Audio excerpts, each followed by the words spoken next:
All right, welcome back to the Electrify News Podcast. I am Matt Teske, as always, joined by the sensational. That's too cliche. Just you're still the amazing Joe Borrás. He's just a guy. Yeah, he's amazing. Yeah. So. Words cannot describe it. Well, and the voice you're hearing is none other than Loren McDonald from evadoption.com, who's joining us for the show today. Loren, great to have you on. Hey, great to be on with two of my favorot people. Yeah, well, it's great to see your face. Aww, but we are here too. That's the important thing. Exactly. well, a lot to unpack. I love how Joe's just like self-deprecating is his MO, and I love it. But a lot to unpack about a lot of topics today. And Loren, you're pretty much the end-all be-all of information as it relates to a lot of things on the EV front as it comes to data, news, updates. I guess, where do you want to start? Joe, we've got a list of things to cover here. Yeah, I mean, I think we start off, first of all, Loren McDonald, he's been a contributor to a number of different outlets. Clean Technica is the one where I got to know who he was and really come to learn about him and EV adoption and, his company and what he does there. But Loren, why don't you introduce yourself? And for the listeners who aren't totally aware of what EV adoption is all about, just give us a little intro there, and then we'll get right into the topics du jour of the week. How do you say of the week in French? It's the soup of the day. Lay week. Du le week. Just put a lay in front of it, I think.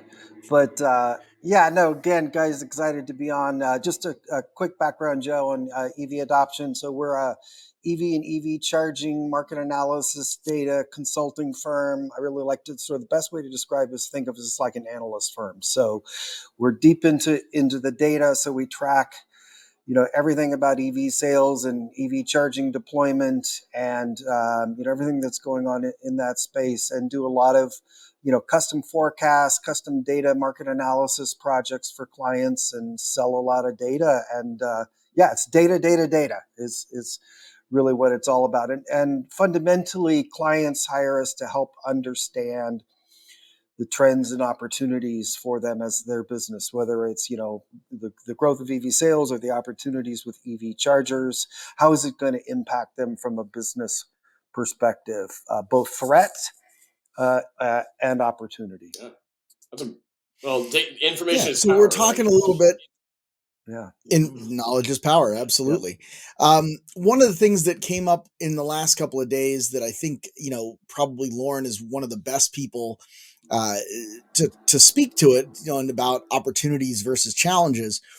Tesla is opening up its supercharger network. We've all seen the news bits on that. We've all seen the headlines on that.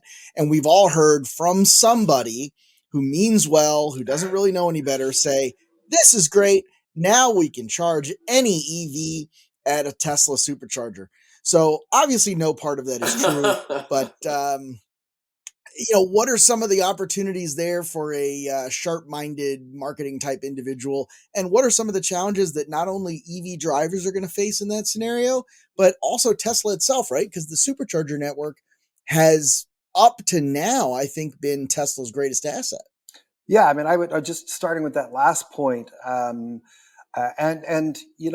I have this sort of secret love affair and actually it's not that secret, for Tesla's destination charging network as well. And I think that always gets lost in these conversations around Tesla's secret sauce. Because I mean, Tesla has a number of advantages, but I think the one that's just been consistent, and I know Matt would agree with this, or at least I think he does, for the last 10 years is its charging network is critical to its success. They were the first and still kind of only automaker to understand that you can't separate the product, the car, from charging. It's very different from, the gas station model and stuff. And so I think both the supercharger and the destination charging network, which is that level 2 network that's where you go to a hotel, resort, a restaurant, that type of thing, and they have the Tesla wall connector and you can plug in 99% of the time for free, helps connect what you do on a road trip. Like, for example, when we're up here in Northern California, when we go from the Bay Area down to Southern California,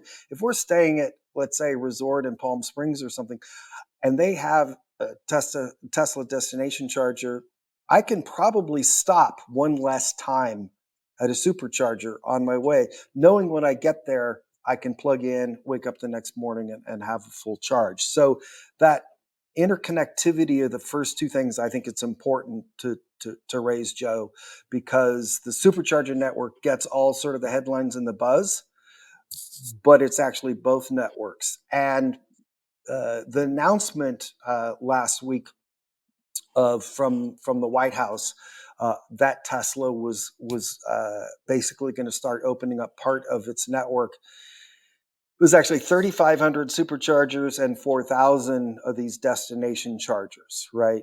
Which is kind of weird. And Matt, I'd love kind of your thoughts on this as well. Is the destination chargers kind of are already open in that they're free, they're typically not networked, and all you need is an adapter and you can use them. So we're not sure what it means by opening those up, unless they're going to start adding, like an adapter at the front desk of the hotel that you go grab, or they're going to start retrofitting them with dual adapters or whatever. But what is the official name for that? The Magic adapter, the Magic connector, the Magic dock is for the superchargers and not for. As far as I know, it's I think it's a fast you're charging not going to application only, yeah. But the Magic dock, Joe, it's basically and what we know about it, I think, is just what we've seen some like Tesla fanatics actually create what they think it's going to look like. I don't know that anybody's actually seen it in real life. Have we, Matt? Is anybody? There's no photography of it yet, but I mean, everything we've seen has basically been, as you said, like a fanatic putting together an animated graphic of this is what I think, and it's very rudimentary. But essentially, Magic Dock is for fast charging only. It'll be integrated into the supercharging pedestal, whatever you want to call it. And it's really going to be that the Tesla connector itself is basically connected to the back of a CCS adapter. And if you pull up with a Tesla, it will, just like at a regular supercharger, it'll know you're a Tesla owner. If you grab the Tesla connector pops out. You just charge like you always would. If you activate the charger with a non-Tesla vehicle through the Tesla mobile app, basically by selecting the stall number, so if it's 2A, 2B, what have you, it will know you're a non-Tesla user because of your account. It will then unlock Magic Dock, which means the CCS connector portion will come out. You'll still be holding the Tesla part, but it'll just have the CCS adapter on the end of it. I mean, that's the idea. And that's why it's, I mean, for destination chargers, I think that their vision is they're just going to roll out more and more and more of the J1772 version of destination chargers, which are now connected, which means they can now charge, they being whoever owns the charger, whether it's a hotel or a restaurant or whomever, they can now say, hey, if you want to use our level 2 charger that's a branded Tesla level 2, that's not a Tesla connector, it's a J1772, and you activate it just like you would to the mobile app as you would a supercharger. So yeah, and by J1772 you mean green. I mean green too, damn it. Sorry, I mean, for those of us that, for those of you listening that are in the industry, you get it. For those of you that are brand new to the game, we're talking about green connectors for non-Tesla vehicles, red connectors for Tesla vehicles, and then green too for that low-powered one. That's what Tesla's saying they're going to open up. So, but just make sure Anna doesn't listen to this. Oh, she will. But Joe, back this to your is the one.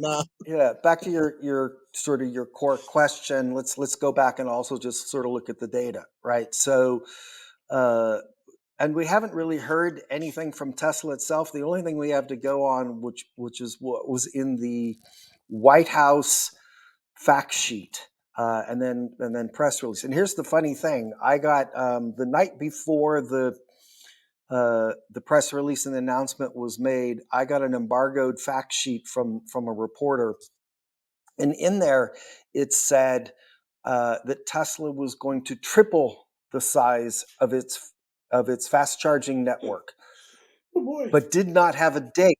It just said it was going to triple it. I got up at 2 a.m. the next morning, which was the embargoed time, which was 5 a.m. East Coast time. I don't know why. It was such a weird time. Look on the website, said the press release now says it was going to double by 2024. So it went from tripling with no time frame to doubling in 2 years, right?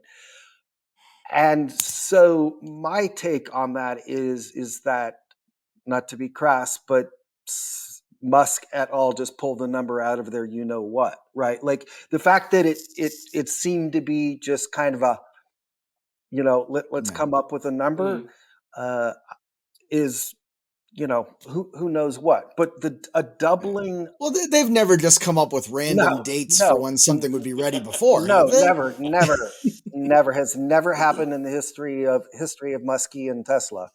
But Well, it's kind of this would this would it's akin to this would yeah. be a first. Well, yeah, right. It's akin to the 500,000 number that the federal government's using for infrastructure, right? It's a big, Right. big, big number. It sounds amazing, but and Lauren and you and I have talked about this. What are we actually going to get to with these dollars that are being spent? And yeah, they're going to be missing a zero on that. It's not going to get to that 500,000. I guess unless we're talking about a lot of level twos, and by a lot I mean 450,000 level twos. So Yeah, I mean it's actually, and actually I emailed that, or I was on the NEVI final rulings webinar. mhm, Was it yesterday? Yeah, it was yesterday, and posted the question to them. And of course, they weren't actually taking yeah, questions, but they said they would respond. So I actually asked them if they could define the 500,000 number, because as far as I know, it's actually never been defined. no, Right? Is that Yeah. is that federal money only? Is that include anything out there in private sector, public, private? It's like is we that actually don't know total? what that number I mean, means. yeah, is it total number? Yeah. So Yeah, now I do know it is both DC fast chargers and level two. That's pretty clear, because it has to, because there's no way you can get there with just oh no, DC fast yeah, chargers. Yeah, but at any rate, as always, the three of us are sort of bouncing around here. But going back, Joe, to the 3,500. Um, Tesla today has about 17,000, over 17,000 DC fast chargers ports. We'll get into that in a minute. I'm sure later in the podcast. But uh, if they double, let's take it up to 35,000. Right? We're still only talking. I forget the math. I had the math, but it's like whatever that is. It's like 12% or 15% or something like that by the end of next year would be open to non-Tesla drivers, right? mm, So it's from a numbers perspective, it's still huge, right? It that would be if it was a standalone network, it would be the second largest right. DC fast charging network, right? Of that number they open up. So it's still a significant number. But it won't be Um, a network in the sense that because all 50 states are doing their own filing and doing their own install process and putting out RFPs and getting whomever to bid on it and then making their selections. This is not going to be a uniform approach. Uniform in the sense that it's going to be CCS connectors, 4 chargers minimum at 150 kilowatt minimum. That's the standardization. But beyond that, it could be a variety of things that could change how the experience goes. Right. Yeah, though I mean, the promise is that Teslas are going to be 250 kW, Hmm. and not just meet the minimum. But here's one of the things that a lot of people and a lot of news articles have gotten wrong, I believe, which is that one of the reasons Tesla is doing this is for the NEVI and the federal money, Yeah. which I think is completely wrong and Yeah. false, because Tesla already has more than 60% of the market share. Last year, they added more DC fast chargers than Electrify America has in total, Right. right? So, in 1 year, they added more than the number Than two. what EA has done in a half a decade. Yeah. Yeah. Right, right. And so far this year, they're seeming to be upping it, right? So Tesla is actually just going all in on Yeah. this, right? With limited, I mean, they still do at the local level, they get like state and local grants and different things like that, right? So they are offsetting some of their costs, but they're not doing this for NEVI funding, Right. right? And the second part of that is as Matt was saying, is that the NEVI funding is a competitive grant situation. So 50 states plus Puerto Rico and District of Columbia all are doing their own thing from a competitive process and timing, and almost all of them every site is an individual application. Yeah. So if a state has, let's say, 40 alternative fuel corridors where they have to put in those fast chargers, all 40 of them are going to be separate competitive grants. So think about That's that. bonkers. So if you do the math, Tesla would have to file and win 875 different NEVI grants, right? Assuming 3,500 divided by 4, right? God, we said we would do a lot of data and math, didn't we? But so I just think it's sort of a false pretense that Tesla is going to open up part of the network for the NEVI and what concerns me about it most, and Joe hit on it as we started talking about it, which is we've all heard the commentary already of Tesla open up the supercharger network. It's going to be great. And I had people messaging me saying, "Oh, this is awesome! Now I can just use all those." And it's like, okay, we really need to be careful about how this is positioned to the public, because the public is still we're talking 95% of the public. The 5% that now are saying that we've got 5% sell-through rate on EVs last year around the nation. We're at 1% of vehicles on the road now being EVs in the United States. So we're still looking at 99% of drivers coming into this with assumptions. So if they hear from a major news outlet that Tesla has opened up their supercharger network, they may have already assumed, not may have, they genuinely already assume I can just plug in anywhere. So if they hear that explicitly and there's a high visibility of superchargers, they're just going to go to them. So how do we manage those expectations on behalf of every single buyer out there from 30 different brands in 50 different states at tens of thousands of locations? This is not something that is being, in my opinion, well thought out when it comes to how we present it. It's one thing about the data, that's how you communicate the data, right? Yep. Well, but none of this really, and when I say this, I mean the White House response, whether it's the NEVI funding or some of the other things that they've said in the past about EVs. None of it seems particularly well understood, right? Like it seems like it's more of a political play. Like, we want to say that we're putting X amount of dollars into this. We're doing some kind of action. But there's not a whole lot of real clear understanding and vision of what it's going to take to make things work. Right. And I think making it a state thing instead of a federal thing is part of that, right? Like handing over the control of it to the states, when you have states like Wyoming that don't even want it to happen, that are passing laws against EVs, which, like, we laugh about that like it's a joke, like, haha, Wyoming's full of idiots. But, like, dude, Wyoming's full of idiots. These people mean this. Well, ouch! There went a big part of the podcast audience right there. They just dropped all off. 19 of all 19 people who live in that state are listeners, and we're gonna get some. It's an indictment of a lack of understanding of what we're trying to accomplish as a nation. And we have people in political power that are basically trying to leverage that power to maintain power by saying to the people that voted them into power, "Hey, we're not going to let the federal government come in and dictate your life. So we're going to say, forget all this progressive, thought process." And private networks can still go to Wyoming and build whatever they want. I mean, Tesla's already done it. I've driven through Wyoming using Tesla Superchargers. So that's still an option. I was going to say, you've done it. So it's there. But let's move on, because I think, you're talking about these wide open spaces in what are sometimes cynically referred to as flyover states. But one thing that you do see when you drive through the Midwest and certainly, other parts of the country, you see these big TA travel centers, right? And the other news that came out was that BP, we all know BP, big major oil company, they have gas stations everywhere. They've bought these travel centers, right? And then the next one that came out there was Subway has announced that they're doing these kind of roadside Oasis things. And it kind of seems like the mood has shifted, and now you are seeing that private investment, like you mentioned, the private sector can go build wherever they want in Wyoming. It seems like the private sector is moving in that way. There's certainly evidence of it. I think that and again, Loren, you can speak to this better than anyone, is that where's that opportunity for that landscape, right? If it comes down to dwell time, what's the opportunity for that dwell time, and who could take the most advantage of that knowledge of saying, wow, we have the opportunity to put vehicles in front of our location for X amount of time. If we invest into this from a charging perspective, and we're the first mover to do it in this geographic area, we could be the most reliable hub for charging. Yep.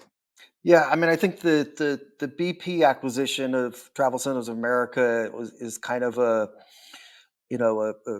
a shift that we're seeing in the marketplace. I think it's really sort of a signal to a lot of businesses are waking up to the idea that charging an electric vehicle is a very different experience than refueling a gas car. The fundamental thing, and Matt's done a lot of road trips and stuff that, when you go on a road trip in an EV,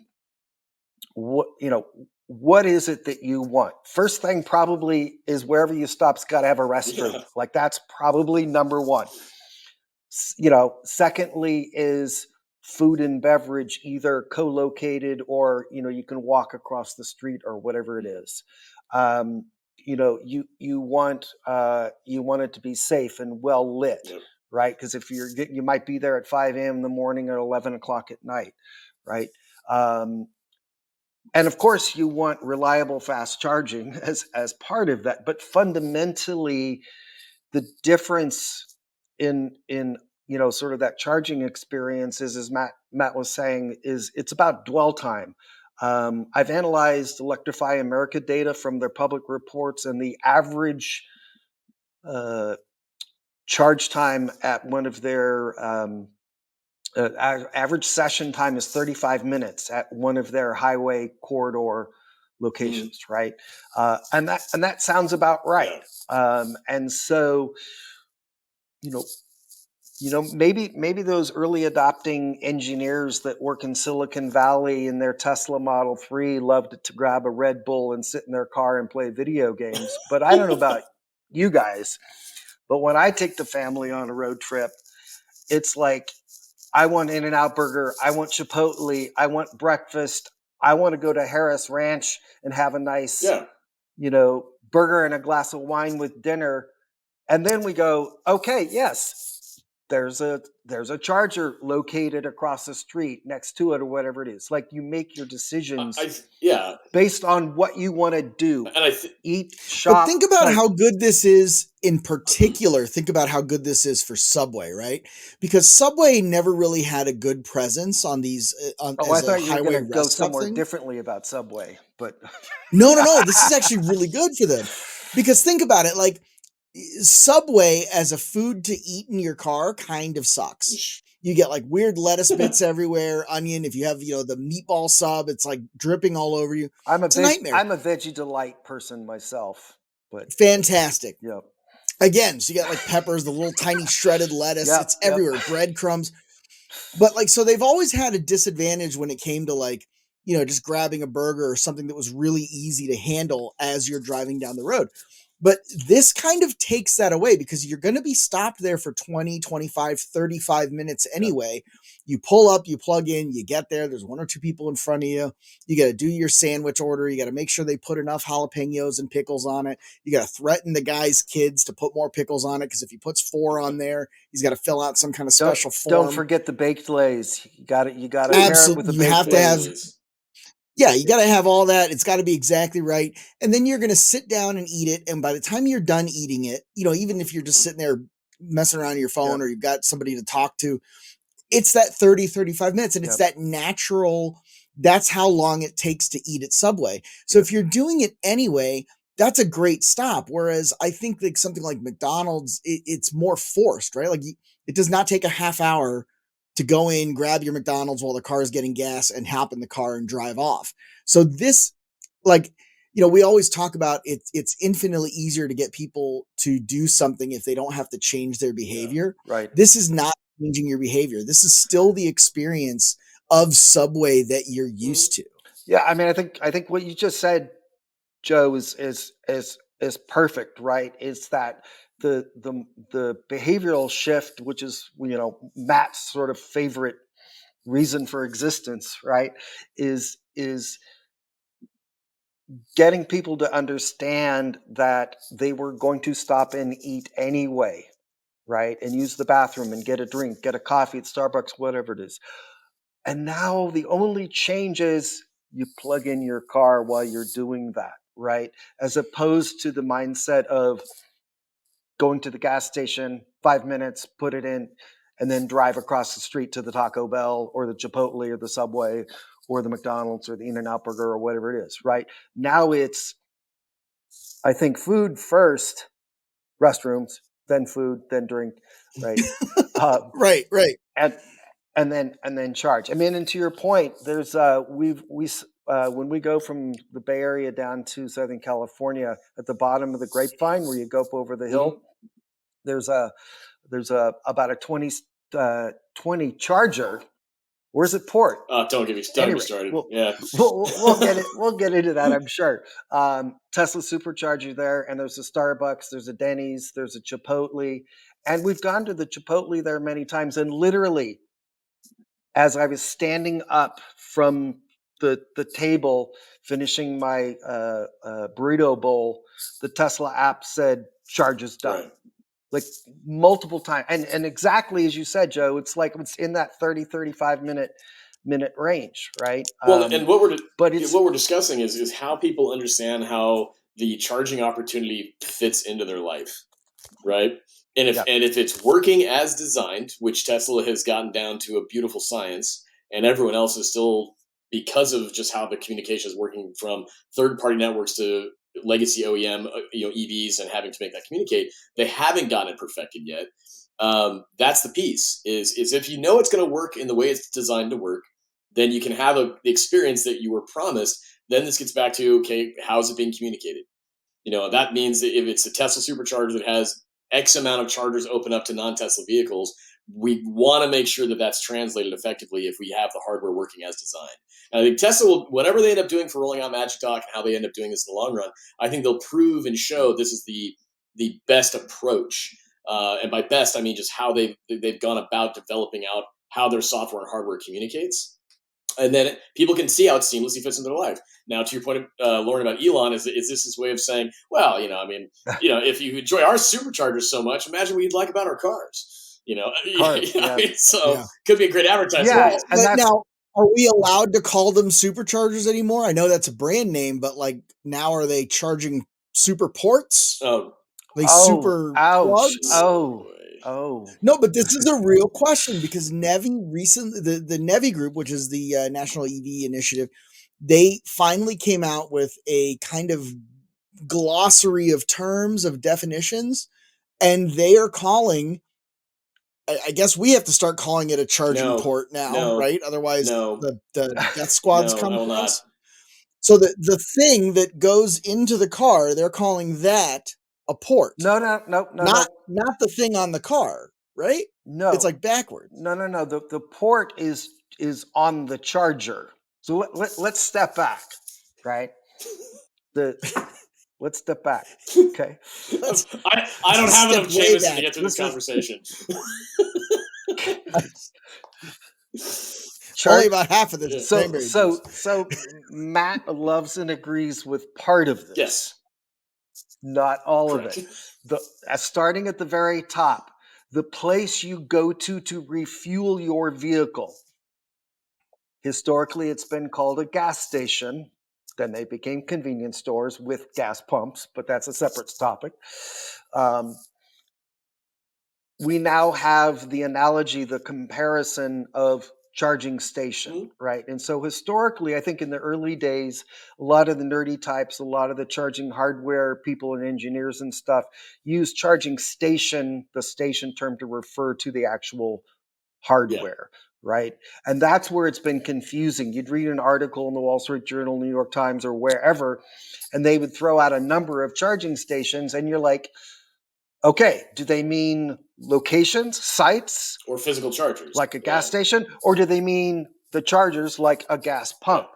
Because those are two very different numbers. And so to me, the exciting part of this, Joe and Matt, is that whether people like it or not, or agree with it or not, we have the beginning of sort of an industry standard in the US. And charging station, I think, is the right one. And Matt, you and I have talked about this for years, right? Because it is something people go gas station, charging station. Station has the same meaning. Yeah, the site is where you're going. Right. The site is... Yeah. The second part of this, Joe, was charger, right? Which brings the hackles up on engineers and nerdy types, right? Nerdy types, because the charger doesn't actually charge. The charging is done in the car, right? So nerdy types have always hated calling that pedestal, that gas pump like thing, the charger. Whereas I think people like me who have a background in marketing, or Matt, in branding and stuff, we look at this through the eyes and ears of consumers and simplicity and the ability to understand and translate. Charger is the easiest way to call it. Yeah. Yeah. Whether it's We don't want to call it the electron pump. Yeah, I mean, like, it's sometimes engineers are our worst enemies. They build these great things, but then they call them Chatamos and J1772s Yeah. and like whatever else is KWs, KWH, on and on, stuff that people don't understand. But and that's why I think charger, which is the hardware, the pedestal, is also the right thing. Where Matt wants to throw up is when we get is when we get to port, right? And here's Joe, where it starts to get, your eyes start to glaze over and stuff, even if you kind of understand it, right? Which is, the charger is the single unit, that hardware, like that supercharger and stuff. What we know is that many of these chargers can have one or two ports, cables coming off of them, right? Think of it like a gas pump that has two hoses with nozzles on them, right? Man, electron nozzle. You're not going to get me off of this thing. Electron. The electro nozzle. I think Put the electro yeah, nozzle in your car's anus. and I think here's where it's going to be sort of challenging, sort of connecting all the dots on this, is that the port is not the connector. That's a separate term and definition. The connector, Nevi agrees on. A connector is a connector. It's the gas nozzle, it's whatever. It's the part that comes out of the actual charger, the hardware, which can be one or two ports typically. I don't know, Matt, is there any such thing as a 3-port in Europe, charger? there is. In Yeah. Europe, yeah. But so the charger can have one port or two ports and either charge only one car at a time, or sometimes two cars at a time. But so that term, the port term, is sort of not very consumer friendly, because it's actually talking about the equipment and how many Well, Right. if It's not vehicles it talking can about charge. yeah, if we're being connector. honest about what they're trying to Right. convey with port, it's almost like putting a boat into port. How many vehicles can pull up and connect to that charger? How many ports are offered for that charger? It's like, oh, and we've already seen that even with the rollout of certain infrastructure, if we're talking about EVgo is a good example, they now have 350 kilowatt fast charging units that can charge two vehicles at the same time. And on either side, you have CCS connectors. Yep. Then 10 feet away from that, you have a 100 kilowatt charger that has a CCS and a Chatamo connector. They can only charge one vehicle at a time, or maybe two cars at a time. And then you see them roll out the infrastructure, the hardware. They put it in the ground, and then based on the simultaneous charging capability, they'll list that way in their app. But then when you pull up and look at it as a vehicle driver, you kind of look at it and go, "Let me get this straight. These are able to charge multiple vehicles, but there's not enough parking spaces to even make that possible." Right. So the port piece, I get we're trying to clarify around how many cars can charge off this one thing at once. That I get. To frame it in the way of port, I mean, just like brass tacks, how many cars can connect to this charger at one time, based on how many connectors are on it? In some cases, it's redundancy. You have cable 1, cable 2. In case one of them breaks, you can just use cable 1 breaks, use cable 2. That kind of thing. I get that, but we've already seen that people are looking at it thinking like, well, can two then charge at the same time? We have to come up with some visualizations and some nomenclature that is actually approachable for people for what that means. Is it just single charger, dual charger? Dual, two cars can plug in. Single, one can plug in. And one of the things, Matt, that I think is, if we go back to comparing to gas stations, the interesting thing when you think about how gas stations are designed, it has islands, right, where the cars can go on either side. And so when you have a pump that has two gas hoses with nozzles on the end. Electric nozzles, Joe, is that right? We're going with electric nozzle. The branding is electro nozzle. Oh, And okay. there's a Get Have you your vowels right. Borrás 2023. trademarked that? Joe says, "Excuse me, I got to leave. I got to talk to my trademark attorney." Yeah, my attorney is a 4-year-old beagle, and she says we can trademark that immediately. But I think one of the interesting things, Matt, is where I think it's less confusing with the gas station and gas pump is that single pump with 2 gas hoses. You can pump on both sides with different cars because they're parked. Whereas the design of, what would you say, 99% plus of charging stations with chargers and ports, you pull in front of the charger, Yeah. so you can't have that other side unless there are 2 spaces, Yeah. and they're demarked that these 2 spaces are just for this one charger, and so people are not going to follow the rules even if that Oh, happens. God, no. So, maybe what we're calling for here, Matt, is a complete redesign of layouts of charging Oh, stations. I think that's been on the table for a long time. And what we've seen for years is the fact that when dollars have been spent, whether it's been through utilities or whomever to put in infrastructure, so often it turns into where's the fastest place we can get permitting done? What's the low hanging fruit Yeah. for making this replicable? I mean, that's why EA worked with Walmart. It was like, well, they have very similar layouts on their locations. We don't have to figure out how to do the Yep. trenching and everything else. We could just go right in. Yeah. But that's Well, and they had power Yeah. too, because they were doing the refrigeration, the 24-hour freezers and lighting and everything else. Especially pre-pandemic when everything Walmart was 24 hours, they were one of the few places that had the power, that had the utility support to put in So fast it's been a chargers path like of that. least resistance to get the hardware into the ground to make it actually functional, and then the drivers have had to be figuring this out for years. That, to me, to your point, Lauren, is like, are we discussing of rethinking of how we roll out the infrastructure?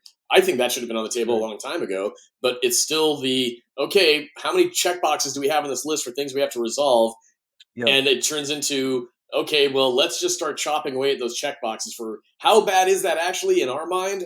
We still just got to get these things in the ground, get them powered on, get them working. And it doesn't serve it doesn't serve the drivers. That's the concern I have. Yeah, and one of the things in the most of the, or many of the state NEVI plans is in their scoring criteria for the applications. They're giving extra bonus points if you have a drive-through Pull-through, stall, right? A pull-through for people with that F-150 Lightning with pulling a boat, or a medium heavy-duty, sort of a large truck that can pull in there and stuff. And that's one of the things that I think is actually really important about NEVI. Whether people agree with these terms and definitions and the minimum requirements and stuff, I think they are starting to send a message of, we do have a framework of how to think about a lot of these things, like the 150 kW. I think is a good sort of benchmark, right? A good sort of starting base point for fast chargers, right? You need to have at least 4. They should be at a certain speed, right? Now opening up these and the standardization around CCS, right? As well as those the longer pull through spots and stuff. I think there are a lot of really good things that will trickle out into the private space, right? Yeah. So, I think what it's going to. I think there's good things. I'm not going to say there's not good thing. It was not like 100% bad. No, there's a lot of good that came out of what they're calling for guidelines and standardizations. I think that what we're going to see is the public will also just naturally respond. I think internally, if the industry starts calling it port to say how many vehicles can pull in and plug in and charge, okay. Do I think the general public is going to naturally gravitate to that terminology? No. I don't think they will. So that then comes the situation of, do we then force that type of terminology onto the public in all of our information that is provided them for how they can understand how to use charging? I think we need to be mindful of the fact that can actually cause issues with how people understand how to use charging, as has all the engineering terminology that's snuck into the marketing. So these are just things that, again, you tweeted it out, Lauren, and I think, I mean, I don't think I did. I know I responded and said, the first thing that comes to my mind is how many marketing and communication experts were in the room when this was decided. And Well, you and I weren't in that room. I know I know that that. too. But that part of it is just, we can't just get it done to get it done. We do need to be thoughtful. Um, but I'm glad we're moving ahead. I mean, compared to Yeah, 5 years ago, this is a dream. So, yeah. And I think just to put a nail in the port coffin. Um, I, oh man, I, I, I, I think that term, if you take that term out of all of the terms that they defined, I think that one is one that was fundamentally about speaking to the vendors and the states, yeah, right? To make sure that there's clarity on the foundation. One of the foundation of the minimum requirements is um, that you always have to be able to dispense 150 kW. And so you can do a 350 kW or 300 or whatever and charge two cars at some, but it has to yeah. have that ability to dispense 150 per car. And I think that's sort of why the port, that was one of the reasons why I think they used the port to kind of explain that. But I agree, from a consumer perspective, who the hell knows what a port Hey, is, any right? any charger in Yeah. the storm, or whatever great grandfathers used to say about when they were sailing, or I don't know. I just bored. I live in Portland, for crying out loud, and even I'm like, I don't like this. I love it. I don't like this at all. I want to live in nozzle Yeah, land. I mean, So Elect yeah. while you guys were doing this, I had gone into mute so that you wouldn't hear my clicky clacky Mhm. keyboard. So did on did you GoDaddy, did you you can get trademark it? electronozzle.com for 99 cents for the first year. Electro Nice. nozzle, that's yours.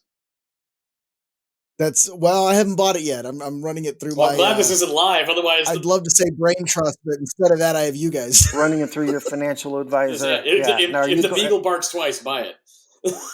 are you Yeah. are you getting are you going No, are nothing. you going with the extra privacy protection so it doesn't get hacked and stuff? Because Yeah, that I'm also getting it with 3 Z's. I think that might become a fetish thing. We'll see what Oh happens. yeah. 'Cause the beauty of that comment was you have to know what it means in order to complain. So like Well, nothing's gonna I'm happen. just I Andrew, you leave that in. I'm not saying I know what it even means. I'm just saying we use the word fetish for like the 47th time on this podcast. I find that to be entertaining. Well, okay, so we've clearly we've beaten the Nevi horse into submission. It's now staring at us like, can I just go right off into the pasture, please? So again, all said, a lot of good came out of this. I mean, that we can't deny that. Yes.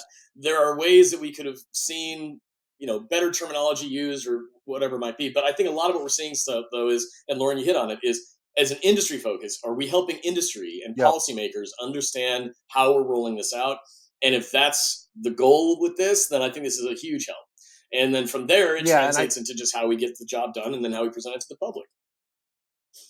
I mean, I really think it was fundamentally about when the people at a state are reviewing an application, Yeah, that they know that the people that that filed the application, the terms that they use, they're all meaning the same yeah. thing. I think it was fundamentally about that. Because think about that. What if people used charging station Oh God, to mean charger in an application, right? I mean, yeah. the numbers would be off by Oh 4x, yeah, right. right? So Yeah. so so I think it's fundamentally they just had to have that common lexicon, that Yeah, language that everybody could I speak think with, that's and fantastic, and it's when the policy common lexicon sneaks into consumer marketing communication that we run into issues, yeah, and yeah, so but we're still at the beginning of this. It's taken decades to get to where we're at right now. People that have been working on this for a lot longer than me, and I mean, Lauren, you've been on it for a long time, but there's people that have been working on this yeah, for 30 plus years that are finally saying, yeah. okay, we've got a lot to stand on now to say this is moving in the right direction. Um, but we're still, even though that's 30 years of time, we are still at the beginning of this. And 10 years from now, we'll see how we did, I guess. Yep. Yeah, it's funny that you say that. I was looking through like my Facebook memories, and it was 11 years ago that me and our mutual friend Chelsea Sexton, we were out there with a couple of other media people. We went to an event at Mhm. Ford, and they were talking about until there's a national. This is back in the Alan Mulally days, that until there was a national energy policy, Ford was not going to commit to a fully EV lineup. And that does not feel like 11, 12 years ago. No. And to think that we've been at this for that long, February 9th, by the way, was the 15th anniversary of launching Clean Technica. Wow. So like to think that we've been at this for 15 years and people are still talking about we're at the very beginning, it almost really makes you feel like everything you've done is totally Well, meaningless. I've talked to a lot of people. I've talked to a lot of people this week who said they feel a little bit kind of disenchanted by how they're having the same conversations in the last month as they used to 5 years ago, and they're kind of shocked by that. And I think one of the things we need to be very thoughtful around is that the digital age and what it did for consumer products and how it accelerated a lot very quickly, whether we're talking about internet or or mobile devices or what have you, and what it created for technology being much more exposed to people and people having access to more. It felt like it went fast, and it truly did compared to previous iterations of technology, radio, television, etc. It really did accelerate in the last 20 years. But that doesn't mean that in the realm of digital software, things of that nature as relates to EVs, that it'll have the same speed, because there's a lot of physical product and infrastructure that goes along with this. It's not just digital. It is truly physical and about real life when it comes to products. So it is going to go quickly now that we're seeing more momentum. But compared to how fast the smartphone took over everything, compared to being on the internet on a desktop to being on your mobile device, it's just not. Well, but you could buy a smartphone on a lark. Yeah. You could, if you really think about it, you could buy a smartphone on a lark, and maybe you financed it and it was $150 or $200 a month, but that was no big deal. When you're talking about a purchase that's $50,000, now $40,000. It's like $47,000 average or something. That's like a full year of the average American salary, which that's criminal. Like, it's going to be a while, no matter how badly a lot of people want a new electric car. A lot of people are just going to, they don't want to make that payment. So you're absolutely right. It's the fact that we're still having these conversations rather than having them over and over again. I think we should just be like, man, that's cool. Here's a new person that we get to teach and talk about. And we'll have a couple thousand of those new people at the Electrify Expo in Long Beach coming up in May. That's going to be here before we know it. And also Segway will be there. Yes. Wow, look at you doubling down. I love it. We're professionals. It only took 3 years. Or 15 in my case. Well, number one, Loren, thank you for taking the time to be here today. I mean, we have a lot of these conversations oftentimes, independently, but more people need to, have a chance to hear your expertise and explaining what you explain and how it's shaped and how it's formed for what's going on in industry. And I know we have a ton of people in industry that are listening to the podcast on a regular basis, but we've got a lot of consumers as well. So this is, again, beginning of this, but having your knowledge base is something that can be shared is important. So thanks for taking the time. Yeah, no, it's and if you're listening to this, honor to I be don't on mean the to show. cut you off, Loren. Loren's not going to plug himself because he's too much of a good dude, but definitely check out evadoption.com. Follow Loren on Twitter. I believe it's also EV Adoption on Twitter, yeah? EV, what the hell is it? EV. I think it is EV Adoption. No, EV Adoption tweet is the That's what it was, yeah. The full thing, because unfortunately, years ago, 6-7 years ago, whatever, EV adoption was taken, so I added the tweet at the end. It's fitting. Oh, I love it. That's smart. Yeah. All right. So EV Adoption tweet, follow along evadoption.com. There's plenty of great information on his website. Actually, if you go to Electrify News, we published there. We had a list of all the plug-in hybrid electric vehicles you could buy for 2023. And we got that list from Loren from EV Adoption. Definitely check that out. Obviously, chargeway.net. Go download that. That's Matt's deal. And, for us, just be sure to follow along Spotify, Apple Podcasts, Google Podcasts. There was another one I heard about, Stitcher. I think there's probably more, right? Just find it, hit subscribe, do the ding ding on the bell. We'll be there. Thanks for listening to the Electrifying News Podcast, brought to you by the creators of Electrify Expo. Be sure to catch full video episodes on YouTube and follow us on social media platforms at Electrifying News for daily clips, news, and more.